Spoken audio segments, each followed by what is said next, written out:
Halo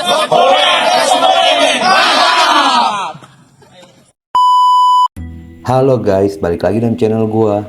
Guys, hari ini gua akan menceritakan kasus pembunuhan yang dilakukan oleh seorang oknum Satpol PP kepada seorang wanita. Mirisnya, pergelangan tangan dari korban pun terpisah. Bahkan leher korban nyaris terpisah akibat sabetan senjata tajam. Bagaimana kronologis lengkapnya? Yuk kita simak videonya.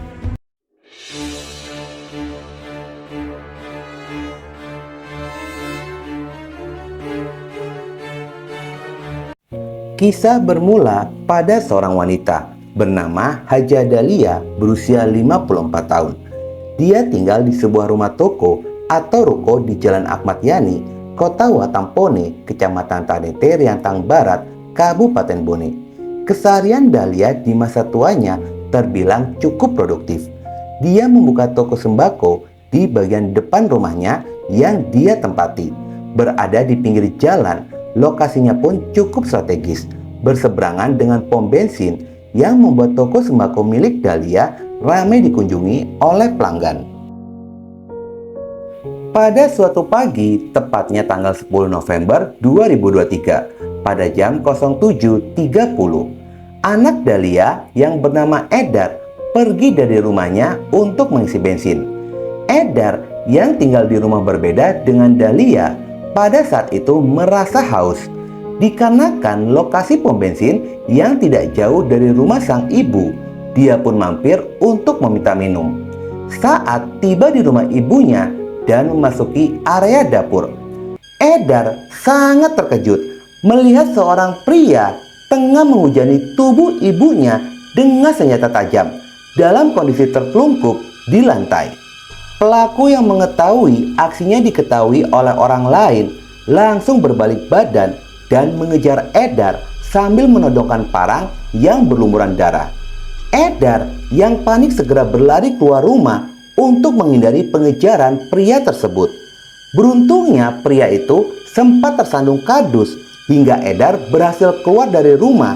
Namun pria itu terus mengejar hingga ke pinggir jalan raya. Dikarenakan usahanya gagal menangkap Edar, pria itu pun sempat masuk ke dalam rumah lalu keluar lagi dan melarikan diri dengan mengendarai motor.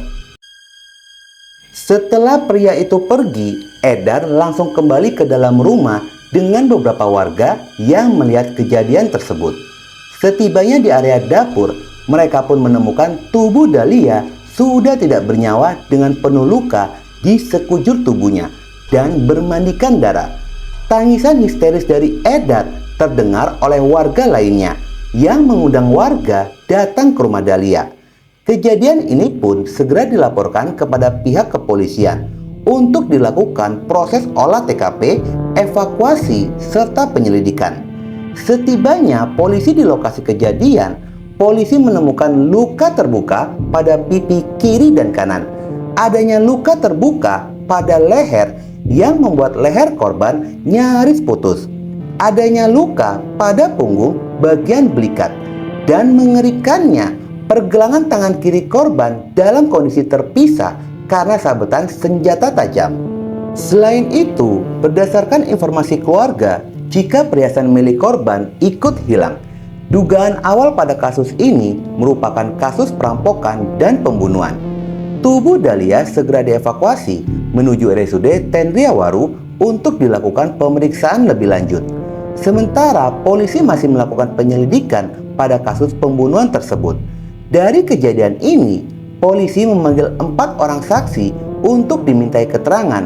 Salah satunya adalah Edar, anak dari korban. Belum selesai penyelidikan polisi, ada beberapa pihak yang menduga adanya keterlibatan anak korban atas pembunuhan terhadap orang tuanya sendiri. Namun, polisi belum menemukan bukti atas keterkaitannya dan masih terus mendalami kasusnya demi mengungkap pembunuhan tersebut.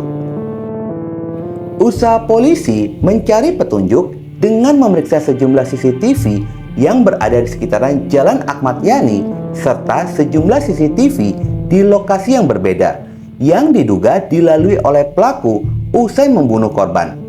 Dalam menangani kasus tersebut, pihak kepolisian pun sempat mengalami hambatan dan kesulitan untuk mengungkap sosok dari pelaku.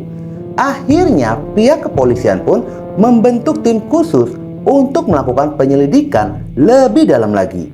Dan setelah beberapa hari dari kejadian, polisi menemukan adanya titik terang. Titik terang itu dari hasil tangkapan layar CCTV yang ada di lokasi Jalan Veteran Watampone. Dalam rekaman tersebut, tampak seorang pria yang ciri-cirinya sesuai dengan pelaku, yaitu mengenakan jaket hitam lengkap dengan tas di belakangnya dan mengendarai sepeda motor metik. Melihat ciri-ciri dari keterangan saksi dan juga rekaman CCTV, pihak kepolisian mulai mengidentifikasi sosok tersebut. Akhirnya, usaha polisi pun berbuah hasil.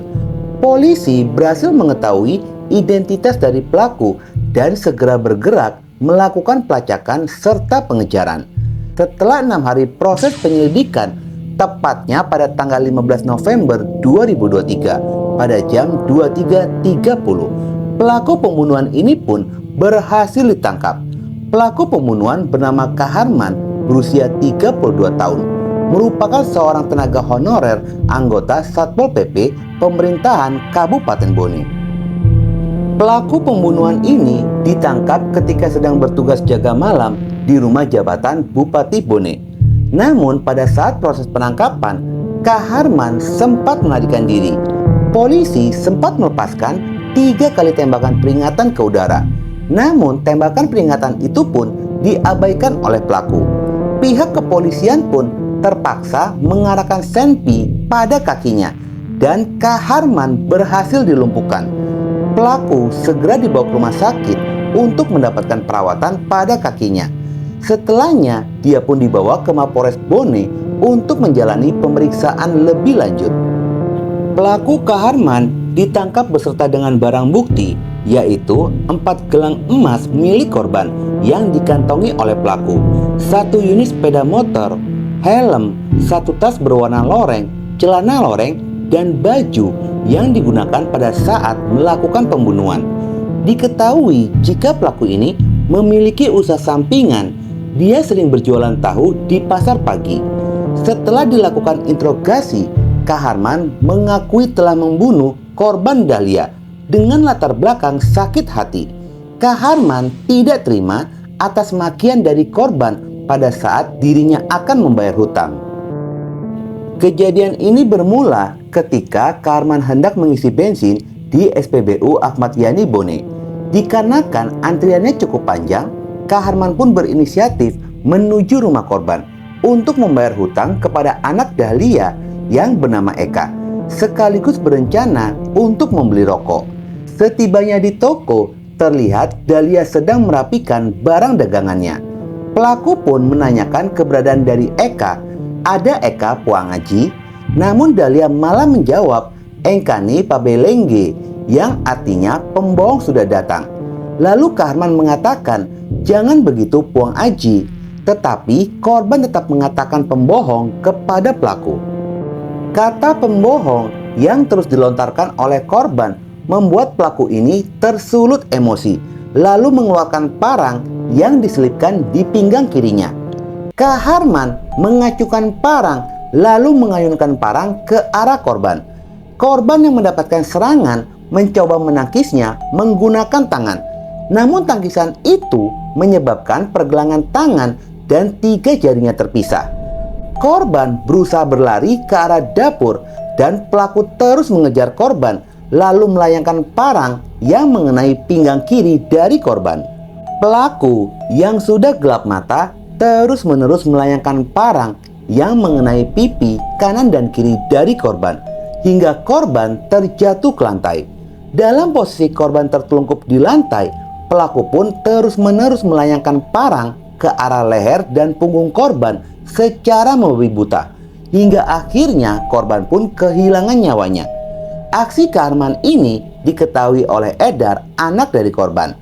Ternyata setelah tidak berhasil menangkap Edar, pada saat pelaku ini masuk lagi ke dalam rumah, saat itulah pelaku masih sempat mengambil perhiasan korban, yaitu 4 gelang emas.